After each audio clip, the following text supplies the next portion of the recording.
Bruce Hines is a former Scientology auditor, counselor, used to be at the international base in Gilman Hot Springs. As a matter of fact, he was there when Janice and I both lived and worked there up until 1990 when we left.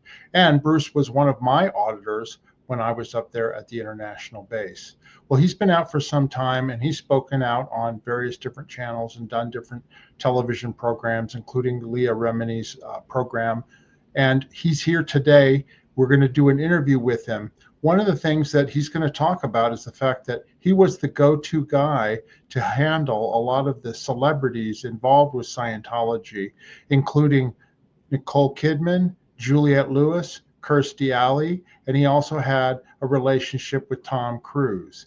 He also was trusted enough to be the personal counselor or auditor for Mary Sue Hubbard, L. Ron Hubbard's wife, who was sick at the time.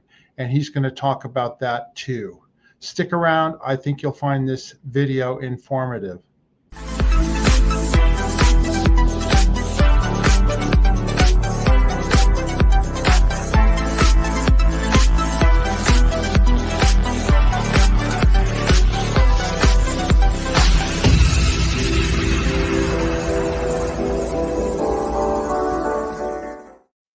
Welcome, everybody. I hope you're having a good day. This is Mark Fisher. Our channel is Scientology Peeling the Onion, and I'm here with my co-host, Janice Gillum-Grady. How you doing today, Janice?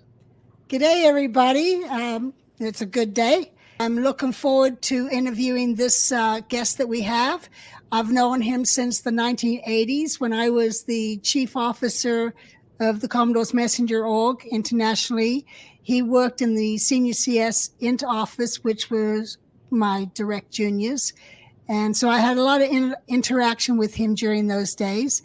And I haven't talked to him since I left in 1990s. I also wanted to mention that he also was one of my auditors when I did my OT levels and stuff up at the international base. And again, I haven't seen him also for over 34 years, but we did reconnect. He has been an adamant speaking out about Scientology and its abuses, both on Tony Ortega's blog, and also he was on the Leah Remini, the Aftermath show a couple of times, I think, too, Janice. So anyway, so yeah, so he's done a lot. And he used to audit Mary Sue Hubbard, L. Ron Hubbard's wife. Here he is, Bruce Hines. Hold on. There he is. There. Hey, Bruce, how you doing? I'm good, thanks. Thanks for having me. You're welcome. We're glad to have you. Yeah, we're happy to have you here. So you're in Colorado still, right? Is that right? That's right. I live in Denver. Yeah. That's where I grew up, actually. I came back here after I left. That's great. Oh, okay. That's great. Yeah, people tend to go back to where they came from, except I didn't come from anywhere that I could go back to. Yeah, that's true. Yeah, we ended up in Las Vegas together. We had nowhere to go. We were in California, and we're like, well, let's go to Vegas. Maybe we can go to go into business and get start our life over. And that's how we ended up here. Yeah, group of five: Paul and I, and Terry and Fernando and Mark. Yeah. You couldn't go back to the Apollo. No, didn't do that. No. It was destroyed by that time. So yeah, I couldn't go back to the ship. Anyway, Bruce, why don't we go ahead? We'll get started like we always do. Just how'd you get involved in Scientology and the Sea Org? I know you've mentioned this on other channels and articles and stuff, but you give a brief synopsis of what your story was in regards to that. Okay. Well, my first involvement with Scientology was in 1972. I was living in Denver at the time, and my sister had gotten in Scientology, and she had been in Idaho and in Salt Lake City. And she came back from my brother's wedding. She gave me a copy of the Dianetics book, Dianetics, the Modern Science of Mental Health. And I read it, and I was sort of intrigued. And so I went to, it was a little, they called them franchises in those days, not missions. And it was very close to downtown Denver on 9th and Broadway, I still remember. And I went in, did an introductory course. They had a little introductory course where you did training routines and learned about the affinity, reality, and communication, that sort of stuff. And I wasn't that you know, it was sort of interesting, but I didn't have any plans to continue really. And right about then I got drafted into the US Army and ended up being inducted, and I got sent to Germany. So there I was. Wait a minute. You got abducted? Inducted.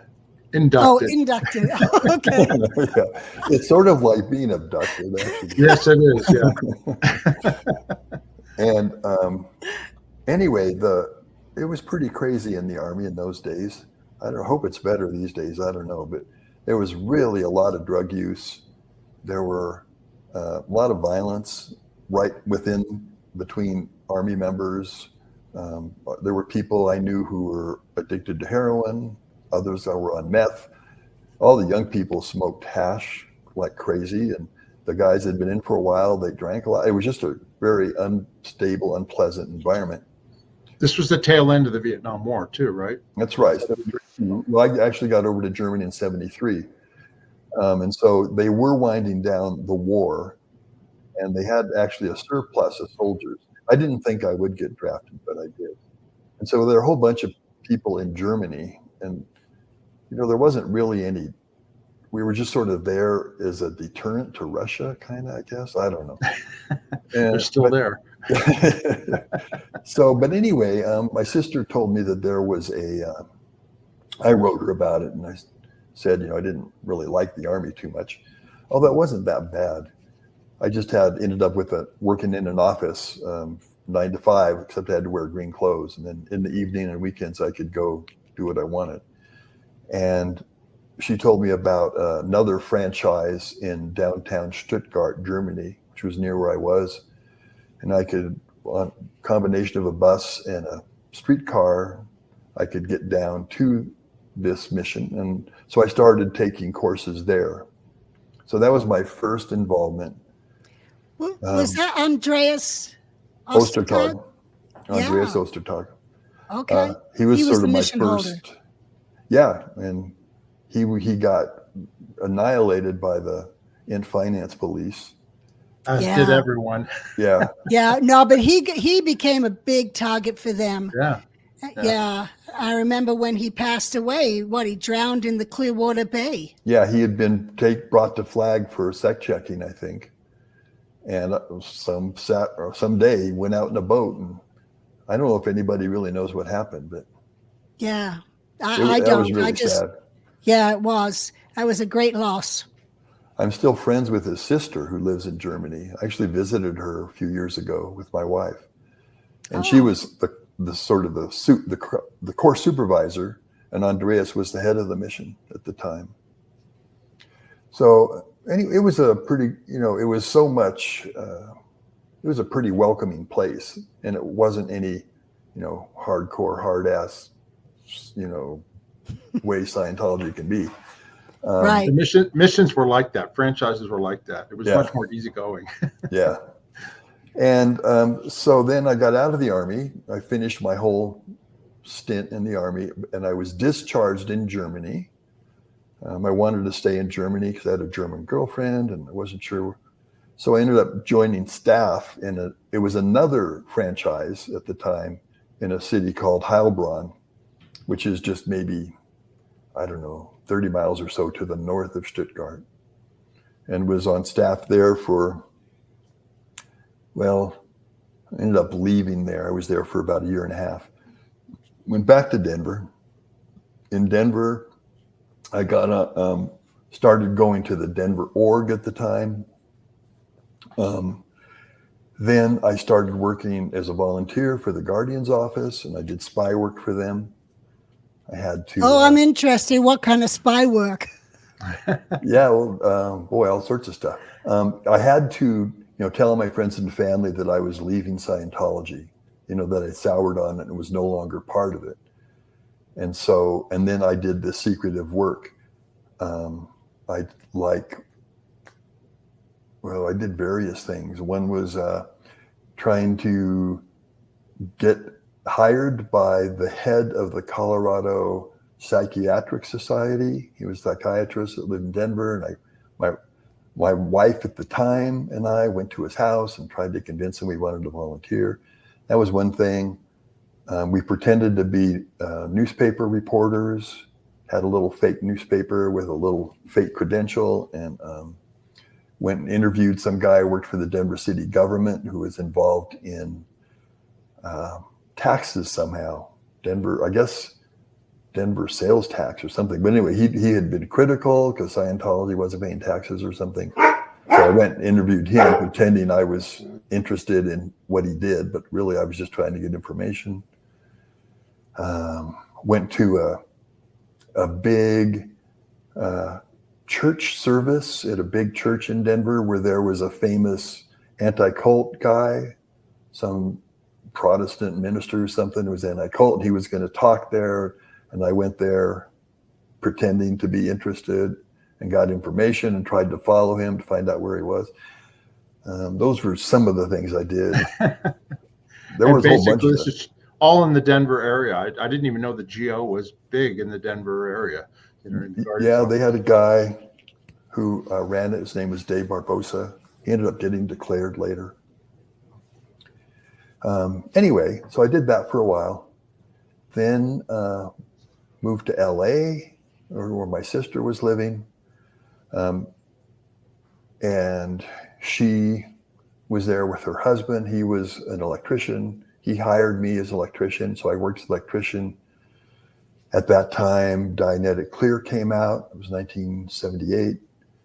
And my sister was an auditor and found out I was supposedly Dianetic Clear, did the OT levels, 1, 2, 3, OT7 expanded. No, what was it called? OT7 and OT3 expanded. I did all that at AOLA.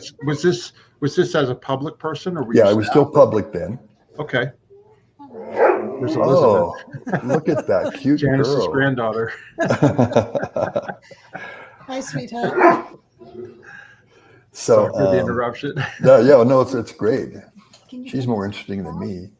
And then what were you doing? What were you doing for work? You were doing the electrician work. Yeah, I was just working as an electrician public for person. Yeah. Right.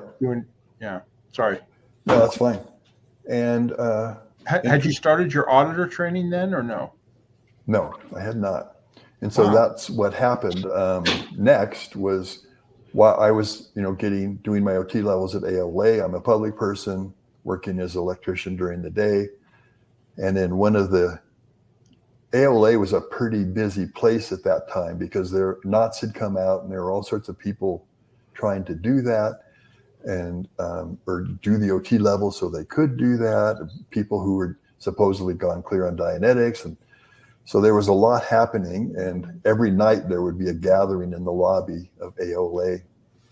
So AOLA, that's Advanced Organization, right. Los Angeles. Right. And one evening, a particular guy was talking named Larry Wollersheim, of all people. Did you see our interview with Larry? No, I haven't. I'll have to look it up. We did 3 interviews with him. Yeah. I want to. I've watched a lot of your videos. I haven't seen those. Yeah. And he had gone to Flag and had gotten knots. At that time, he was supposedly the first knots completion or something, or one of the first. He could be. And he came back and he was just raving about how great it was. There were no knots auditors in the AOs yet, only at Flag, and they were trying to recruit people to, at AO and also in Copenhagen and St. Hill to become knots auditors.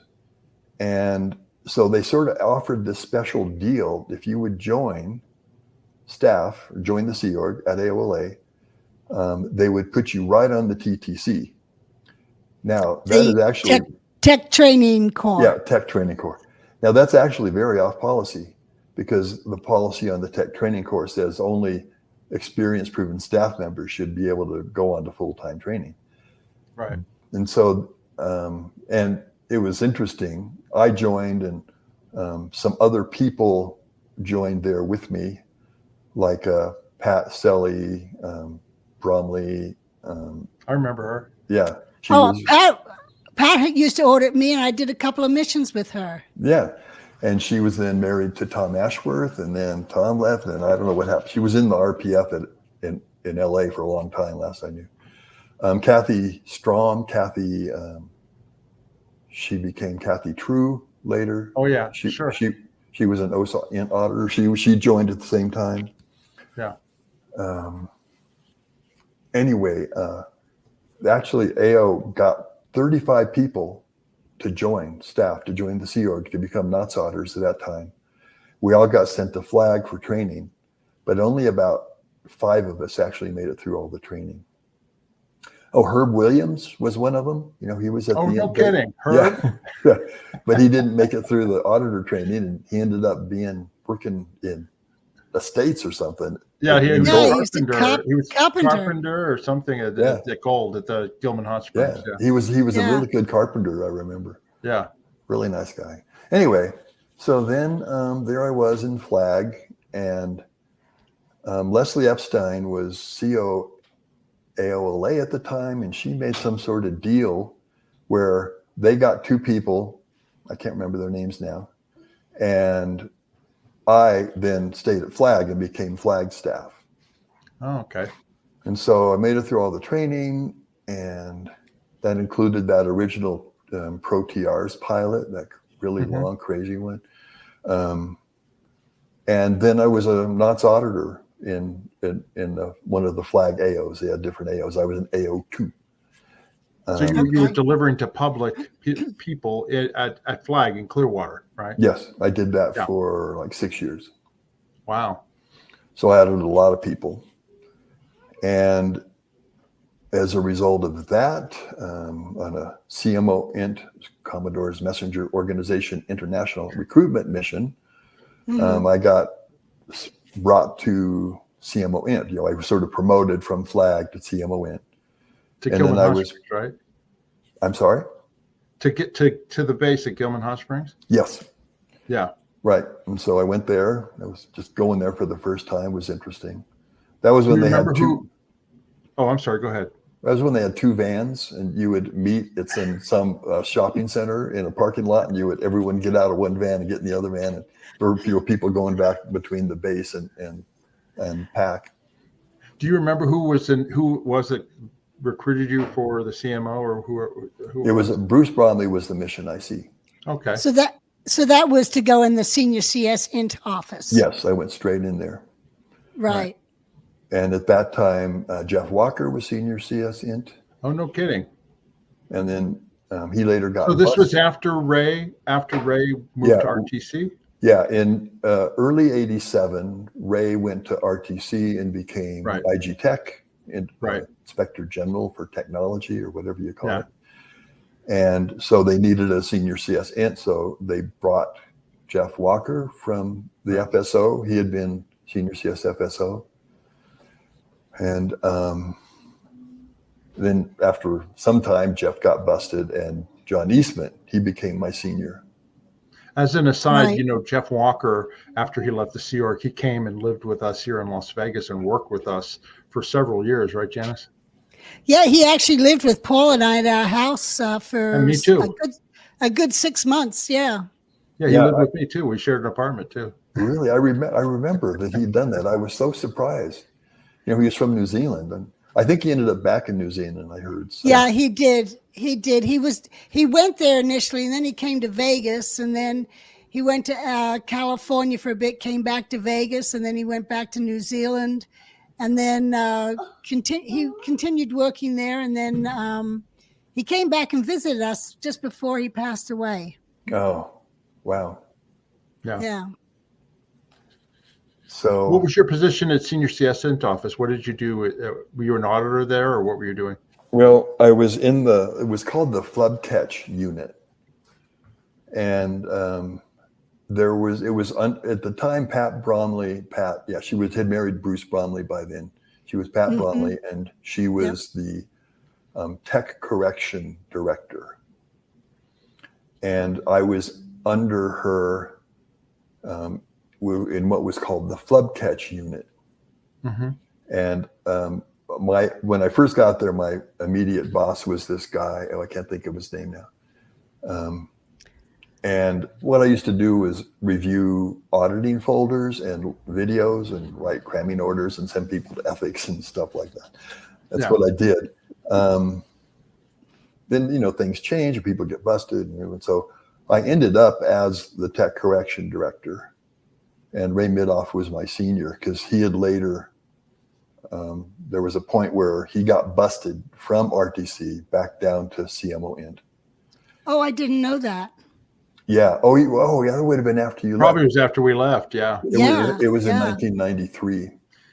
But when you were in the we senior left in CS office, 1990. yeah, 1990 we left, right after the flood. Oh, the flood. I remember. You remember the flood. That's an incident engram for everybody. It's indelibly etched into all of our memories. But you audited too while you were in the senior CS Well, office, yeah. right? So what happened was, there was a little stint in there where I went on a command team to CMO IXU, and I was there with Kathy Rinder. She became CMO IXU. That was the Commodore's Messenger Org International Extension Unit, which was in Los Angeles. Right. So that was in 92. She would have been gone by then also. I didn't know we were Kathy gone, Rinder had ever been in the CMO. Yeah, and then then later she ended up in RTRC, the compilations. It was one of the branches in the Senior CS Bureau, as they called it. Okay. Then, anyway, that was a period of really good stats, and so they brought me back to Int, and for like a couple of months, they were trying to make me temporary senior CS Int. This was in early 93. I was in no way qualified. I wasn't even CS trained. Right. That was Jan Adair's idea because my stats looked really good when I was in CMO IXU, although I don't think it really had much to do with me. It was just like stats were good everywhere and I benefited from it. But then Ray Midoff came and he became senior CS Int again in 1993. Okay. And it was right after that where there were people in LA who needed sort of people who were important for one reason or another, who needed a trusted auditor and who could get confidential information. So you couldn't give them to some like CC Int auditor or AOLA auditor in LA. And at that time, I was pretty trusted as an auditor. They would just deny that now that I was horrible, but I'd pass videos and stuff, and I was the sec checker that did the clearance sec checks for quite a while. Oh, hold on. And so I ended up going to LA, and I'd spent most of my time traveling around LA and auditing different people. And that included Mary Sue Hubbard. It included Kirstie Alley. It included Chick Corea. It included Gene. Now, I thought you were auditing Mary Sue in the 80s. No, it was about it was for over a year, and it was end of 93 into 94. Okay. So who was the other ones you were about to say? You said Chick Corea. Kirstie Alley. Yeah. Chick Corea. Nicole Kidman. Danny Sherman's wife. She was a big problem. And then, I did a lot of interviews on people. Now, let me ask you a question about that. Were you under the direction of like Religious Technology Center or Miscavige, or who was the person that was telling you, hey, you need to go deal with this person or take care of this person or whatever? Well, Ray Midoff told me, but he was just following orders from whoever in RTC. I know David Miscavige was informed of everything. Yeah, with his micromanagement. Yeah, and Shelley also. And usually the person who was my case supervisor then was Hera O'Hare, who was in RTC. I remember Hera. I remember Hera was her, my checker when I left. Yeah. She ended up having a pretty important technical role in RTC. And she was there with Hans Uli Anjali Stali. Yeah. And Yeah. Antonella Tisi. I don't know if she was there when you guys. Sure. Antonella was my crediting officer, and also a sec checker for me. I loved Antonella. Yeah, she was. Well, I remember her husband better because he used to make the desserts. Oh, he made great desserts. Panuccio. He was a professional baker. Pastry chef. Yeah. Pastry chef. Yeah, not a baker. Pastry chef. Well, I'm going to ask you a few more questions about this. Okay. I don't need you to display, I don't want you to, say anything about people, their sessions and their cases and all that. But obviously, did you have to write up reports over and above what you would normally do as an auditor, like that would, get distributed to Miscavige or to RTC or anything like that? Yes. A daily report that went to Hera in RTC. And I'm sure, it went to everybody. Yeah. And then would you get directions back? Would you get directions back saying, sec check on this area or do this on this area or whatever? Yeah. But that was in the form of a case supervisor instruction. Right. Oh, not executive CSing? Well, I'm sure that was happening, but Hera, who was the CS, would just be told what to put in the folder, Right. Yeah. And like one of the guys, Gene Dink, he was LRH's doctor when LRH passed away. And no one liked him very much after that. He probably knew too much. I don't know. Oh yeah, he did.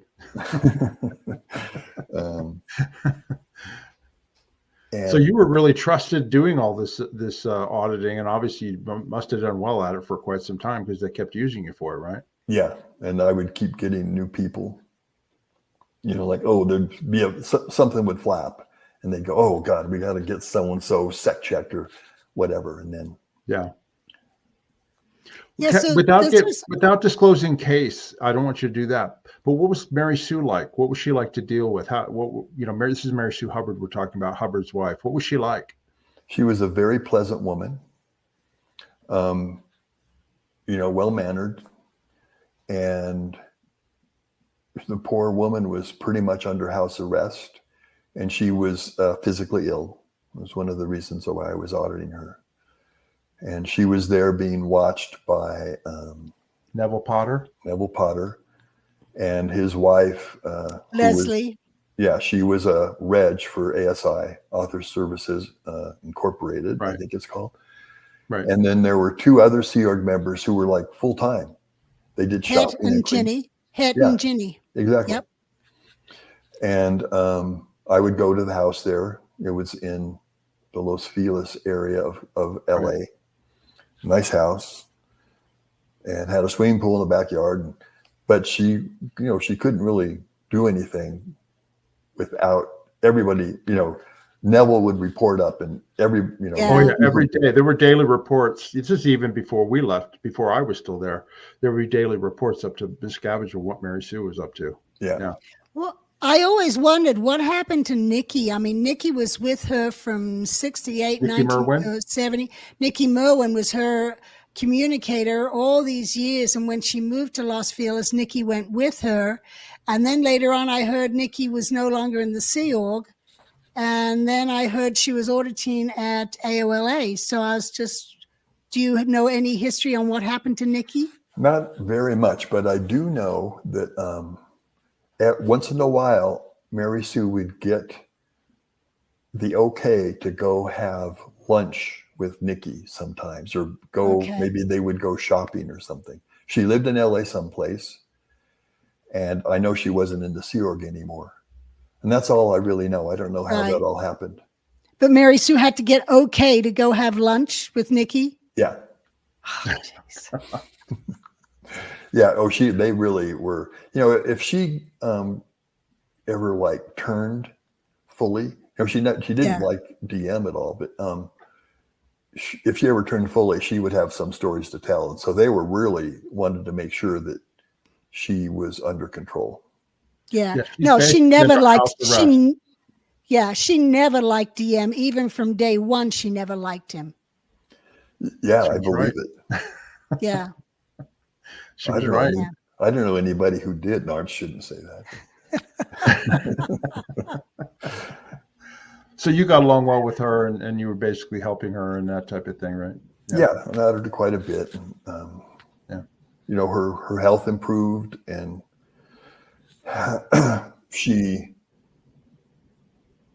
when the 1993 Tax exemption happened, you know, she had been involved for years with Right. her own battles with the IRS and trying to get tax exemption. And so when that happened, when they finally got it, she had to acknowledge that DM had done a really good thing. And that was one of the few times she'd ever said anything positive about him. And that was viewed for me like, oh, I was making progress with her as her auditor. Oh, because she wasn't so critical of him. Yeah. Exactly. Right.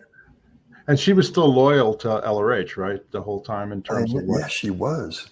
And boy, you know, with what I know now, poor lady. Yeah, she never felt she was thrown under the bus, did she? No. No. You know, I think she thought like whatever she did it for the good of the cause, you know? Yeah, and I've seen letters that she wrote where she felt that, you know, they would meet up again and be back together again as a couple in the future, you know, when she passed and joined him. Yeah, I believe it. She told me. Bruce, go ahead, Bruce. Go ahead. I didn't mean to. She told me that when he passed away, that he came to her as a Thetan and apologized to her. That's what she said happened. Okay, so that's why she didn't feel she was thrown under the bus and deserted. Yeah. Well, certainly that was part of it. Yeah. I was going to say though, Bruce, you know, I know you understand this, but we all had that same mindset that like, oh, well, you know, there's something wrong. You know, we all were the greatest good. Like, you know, we've got to defend Hubbard. We've got, you know, I'm sure that's what her viewpoint was too, because that was my viewpoint up until, you know, a year or two after I left. You know what I mean? It took a while to peel the onion, as we say. Yeah. Well, all three of us, I know you two and me, we went through some pretty horrendous treatment, and we all thought it had to be that way. Yeah, no, you thought, well, I must be doing something wrong. There's something wrong with me. That was always the thing that you were told to think, and that's what you would think. Mine was always, what did I do to pull this in? Yeah, right. And your mind is trained to think that way. Yeah. You know, if anything bad happens, you know, you're responsible. That's right. Okay, you pulled it in. Okay, now I'm just going to ask specifically, what about Nicole Kidman? Was she really involved? Like, was she going with the program to a degree, but then eventually no? Or what was that? You don't have to go into her case or whatever, but I was just wondering what was that like? Yes, she was involved, and she did buy into it to a large degree. So this would have been after you guys left. Yeah. In around well, she came up to the base about 6 months before I left for good. You know what I mean? But anyway, she was just getting started. They were just doing Days of Thunder, you know? Yeah, and then after that, both of them came to the base quite a lot. And Tom Cruise was being audited there. She was being audited. They were on course, and they had a particular course supervisor dedicated to them, and they did it. They had a course room set up in the studio, right? It was in the studio. The LRH like dining room in there. Yeah, exactly. And I went and did TR training routines with Tom Cruise and e-meter drills with him. And so Nicole Kidman actually completed OT2. She got up the bridge, completed OT2, and then she went off to do some movie, and everyone could tell that she was sort of losing interest. And I think it was at the same time that Tom Cruise started to lose interest. And so they sent me, somehow they got her to agree to come to CC Int. And I went down there with Ray Midoff and met her, and I audited her there.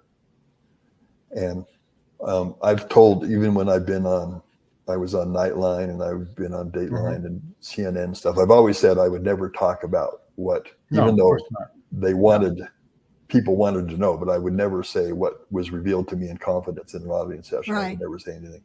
Yeah, and we don't expect that. Yeah. No. But anyway, she sort of was, when I was auditing her, she was very polite and friendly and cooperative and sort of answered the auditing questions, but it didn't really go anywhere, like in trying to, spark her interest or something. She didn't say that she was quitting or anything. She just, well, I have to go do this and I have this movie, and she was just really busy. Lost interest. Sort of, right? Yeah. And so anyway, but before that, she was at the base for weeks on end and did courses. And I don't know, I think, Tom did through class 4 and audited Mark Right. Egley. Yeah. I've talked to Mark about that. Yeah. And Heidi was the course supervisor. Heidi Stolle. Yeah, was the course supervisor, and that's Hans Uli's wife, obviously.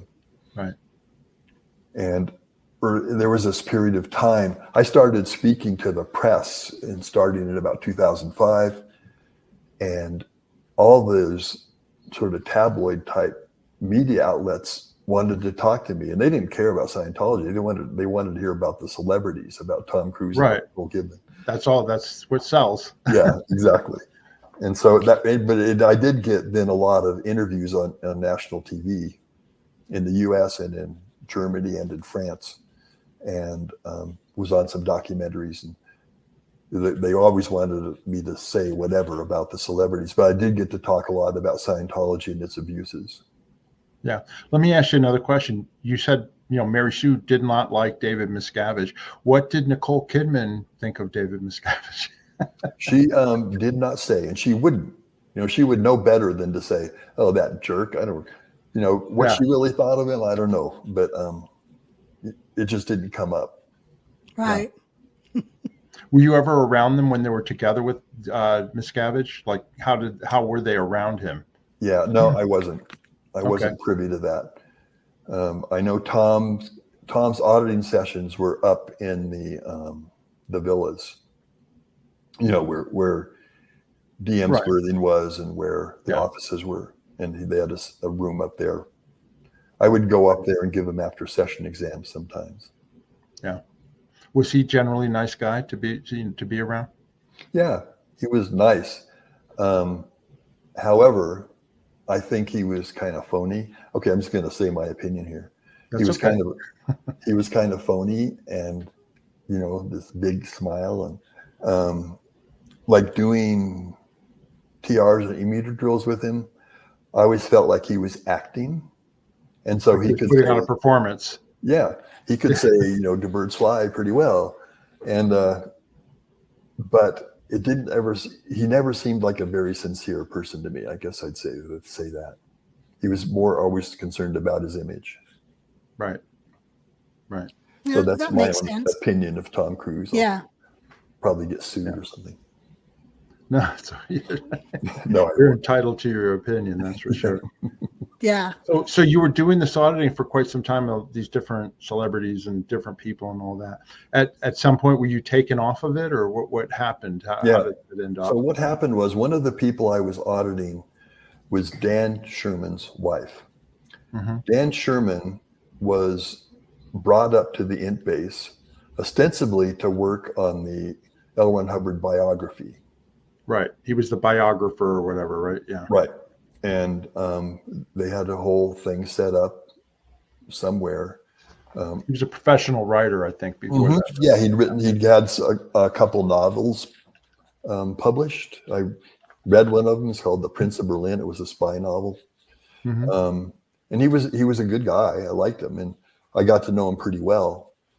But the problem is that he got up to INT. They brought him up there, and his wife was in LA. She was a French Canadian, and her name was Manon. She was had a very kind of fiery temper, and her whole temperament was kind of very emotional. And she didn't like that her husband was just suddenly gone. And because he became DM's speechwriter, they didn't want to let him go, and they wanted to keep him there. And so this was sometime in 93, I think. And then she would call up to the RTC and reception, and they'd answer, and she would yell at them and say, I want my husband. And so she was a big problem. Yeah. So understandably. Yeah. And so I became the solution. I would go and give her sessions. And was she a Scientologist before that, or was this just she had like been, she had been on lines at the FSO and was on Solonauts. Mm-hmm. And I think Danny was on Knots at the time. And that was part of the problem. They'd gotten her to go to Flag to get some auditing, and they couldn't handle her. She was just upset, and she ended up just sort of leaving there. And so the FSO had a big black eye because they couldn't take care of this case, supposedly the place you could handle any case. And so I got chosen to then go to where they lived. They had a nice apartment in LA, and I would go and give her sessions. And I did that for months and months. Finally, what happened is that, but just, it was, I could say a lot about it, but, having someone like that, and you don't have all the terminals in an org that would usually deal with a person. Right. She was still up, something would happen with her husband and she would be upset about it. And so I pretty much got blamed then. So basically, in other words, you had to handle everything. So normally an auditor would just be processing and counseling the person. And then if there was some ethics situation or something that came up, there'd be somebody else that they would have to deal with. Exactly. But because you were on your own, I'm imagining that basically you were responsible for all of it in Ms. Savage's eyes and everybody else's, right? Yeah. Now all this auditing that you're delivering to her and all these other celebrities, was that all for free? Yep. See, so these people are totally out exchange. Yeah. Getting all this free auditing. Yeah, I agree. That was part of it. And they're wealthy too. Nicole and Tom Cruise and all. I mean, they're all wealthy. You know what I mean? It's not like they couldn't pay. Yeah. Meanwhile, all the people who can't pay are being hit up to rack up their credit cards or get a second mortgage on their house so that they can pay. And then the people who can afford it are getting free service. Yeah. Just because they're deemed to be important, or they could be a problem. Well, exactly. Yeah. Did you so basically I can imagine, because she was calling up to RTC and yelling or something like that, they're going like, Bruce, you need to handle this, right? Yeah, that's right. and I actually, I don't want to brag or anything, but I was very successful for quite some time, and they thought I was like a miracle worker because she calmed way down. She'd like to have me come and give her sessions, and when then she twisted her ankle, she slipped on some steps, and anyway, I ended up getting sent to the RPF at the end of that, and that was you were removed from that. You were taken off, saying you were going to the rehabilitation project force. Correct. But up until that point, you were having wins auditing these people and having success with them. Yeah, definitely. And so you felt what you were doing was helping them. Yeah, at the time I thought so. Yeah. Okay. And this was in 1995. In earlier years, there had been a rehabilitation project for us out at Happy Valley, this property about 10 miles or so, or 15 miles from where the actual base is. Right. And then because they had established the Castile Canyon School for the Sea Org kids, the RPF, they had sort of gotten rid of the RPF sometime, probably about the time you guys left. I don't remember the timing exactly. I think so. I think they disbanded it and put the people in estates, because my wife, Julie, had been in the RPF when the flood happened. That's right. Yeah. That's right. Yeah. I remember. Yeah, Julie. and that was the same as Paul. He'd been in the RPF, and then they disbanded the RPF and made him the sports field in charge. Yeah. Yeah, he was in estates, and that's when that's right. And Yeah. when I was in senior CSE office at that time, I was the one that would review all the graduation CSWs from the RPF. So I knew all those people. I remember Julie, and I remember. Right. Yeah.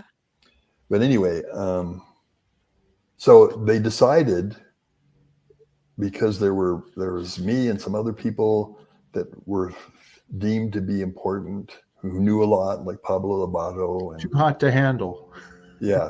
And so they decided they didn't want them to go to be on the RPF in PAC in LA, because people would learn things they shouldn't. Right. And there was no RPF on the base. They didn't want that. So they put another RPF unit out at Happy Valley. And for our never-ends that are watching, the Rehabilitation Project Force, if you don't know, that's basically the Scientology prison camp, re-education camp, that type of thing. You can't speak unless spoken to. You have to run everywhere you go. You do manual labor, and then you also get Scientology sec checking, counseling, things like that. Anyway. That's right. Brainwashing camp. Yes, it's the brainwashing camp. It is indeed. Yeah. And we had to actually build. It was over on a edge of the property, away from where the kids were. And we, in some mobile homes, we set up birthing. We built birthing. We had to run plumbing to it, electricity. There was a dining room. There was sort of a utility room where there were some washing machines and a dryer and birthing, and then another trailer that was for the course. We built all that, and then we could do the RPF there before we could even start. And we ended up, they put a security guard full time out at Happy Valley, had their own office, and there were motion sensors around the entire area where we were. Mm-hmm. It would have been hard. I know you both are very familiar with Happy Valley, but for those who aren't, wouldn't be easy to get out of there. No, you're very remote in a canyon, desert canyon. You have to go through an Indian reservation and hope that you don't get shot. Exactly. They used to shoot at the buses that used to go back in there. You know what I mean? So yeah. That's right. Anyway. Yep. Well, to cover your tracks, you walk through the river. Yeah, that's right. Well, Janice, isn't that where you had to do the sort of the run all the running you did? Was that there, or was that on the base? That was on the main base. It started off where I had to run up and down the highway, and then after I'd run up and down the highway and finished, then it was like, have David Mayo run around a pole, and so then I ended up having to redo it. Yeah, a tree. Then I had to redo it running around a pole. But originally it was just tell Janice to get out and run. And so you did. Well, you were always kind of athletic kind of person. You probably wasn't too bad. Oh, yeah, I was in great shape, and except for my legs would freeze up. I'd sit down for lunch or dinner or sleep, and I'd get up and I'm like frozen because all my muscles were so cramped. Yeah, and there wasn't any period where they could recover. No, because I just ran basically 12 hours a day. Yeah. Yeah, the program had not really been fully sort of laid out yet. She was like, her and David Mayo were the first two people doing it. Well, David was after I had finished it. I was the first guinea pig. Yeah. And that was another thing I wrote about, is that David Mayo came and visited me twice in Denver while he was still alive. He was thinking of moving here. Yeah, he and Julie came and stayed with me when he came over on his vacation, or his checking it out, finding out where should I live. Yeah, and so he was thinking Denver was one of the places he was thinking about, and so I would meet him and we'd talk about it. Right. you hadn't really known him in the Sea Org, right? Because he would have been gone by the time you got to Flag, right? The only time I crossed paths with him was when he came on mission to the Flag Service Org in Clearwater. Right. And he came, and I saw him then. He gave briefings to the tech staff, but I didn't really talk to him. He told me, though, that while he was still senior CSN, before all that happened with running around the pole and everything, that he was looking at me to bring to his office when I was an auditor at Flag. I had no idea he even knew anything about me, but right. Well, when David was running around the pole, I was living down in the G's. Paul and I were, and Julie, David's girlfriend at the time, was assigned to our G unit, and so every night I would go and pick lemons. And Paul and I and Julie and David would sit down in the little kitchen in the G's, and I would make hot lemon juice for everybody. Oh, that probably helped. Well, it did. And then it was funny because when David, he'd been off the lines for so long, and then suddenly he starts saying things on the internet. I get a message saying, "Hey, David Mayo's on the internet. Do you really think it's him?" So I wrote to him and I said, "Tell me something only you and I will know." And he says, "You made hot lemon juice for Julie and I while we were doing the running program." Whoa. I was like, "Okay, that's David." Yeah, well, he started doing posts on Operation Clambake, I think. Yeah. And he had gotten interested in science. And so by that time, I was out of the Sea Org, and I'd finished my degree in physics, and I'd gotten a graduate degree, and I was working and doing physics research at the university. And somehow he knew about that, and he'd gotten interested in it. And the area of research I was involved in was in a subject called dark matter. Dark matter, yeah. And he knew something about it, and he posted on there. He said, "I wish I could talk to Bruce Hines about dark matter." So I guess he had read or heard or something. So that's how we first connected. I wrote back. I gave him a private message, I guess it was called, on the whatever the chat room was, and then we started talking, and then he decided to come to Denver. That's how that all started. Well, yeah. Let me ask you. I'll go back. I want to ask you a quick question about Mary Sue. When you were dealing with Mary Sue Hubbard, would she ask about what was going on with Miscavige or the church and that type of thing, or were you told not to tell her anything? I knew I shouldn't, and she did. I think she knew she shouldn't ask, and so she didn't try to find out. Right. Whatever Did you deal with any knew, of the other Hubbard kids? Did you deal with Arthur or Suzette or any of the other Hubbard kids? I audited Suzette, and I audited Arthur. I audited them both. After they had left the Sea Org. Yep. Yeah. Yeah. And then one other person. Oh, sorry. Go ahead. I was going to say Arthur. He left, and he was being an artist. Yeah. Yeah. And I actually liked some of the work he did. He did these sort of pen and ink drawings of pretty women. And then he had this thing where he would get some of his blood. I guess he would draw it out and have a little vial of his blood, and he would drip it onto the painting. And the RTC thought that this didn't look good. And so I was having to give him false purpose rundown auditing at CCINT. And Mike Sutter was directing that. So I audited him quite a bit. He would come into CCINT. And then Suzette, after she left, I was giving her sessions too. Right. And then I knew Diana, of course, because she just was up the hall from me when I was in CMON. She was in Exec Strata. Right. Yeah, it's interesting about Arthur. He was on the RP, well, not the RPF. He was under prison at Happy Valley long before there were ever any kids or anything out there, and he tried to escape a couple of times out there. You know what I mean? It was pretty crazy. Yeah, yeah. Well, I remember his parents for his 21st birthday. They gave him a Jeep, and several months later, I remember him rolling it. And there was a lot of concern about him then, but then he seemed to level out because he and my brother were best friends, and they'd go shooting together, and they just hung out together, and and then he rolled the vehicle. Was and that then later on. Was that in the Palm Springs area, or was No, that later? that was when we were in Hemet. Okay. It was before he ended up in Los Angeles in the complex, where all of the LRH artists and marketing were all there in one of the buildings up on the top floor, because he had his own little penthouse up there, and he let Suzette sleep in one of the little rooms. Because I'd go visit Suzette, and he had this big penthouse, and Suzette had this teeny little room with just enough room for a bed.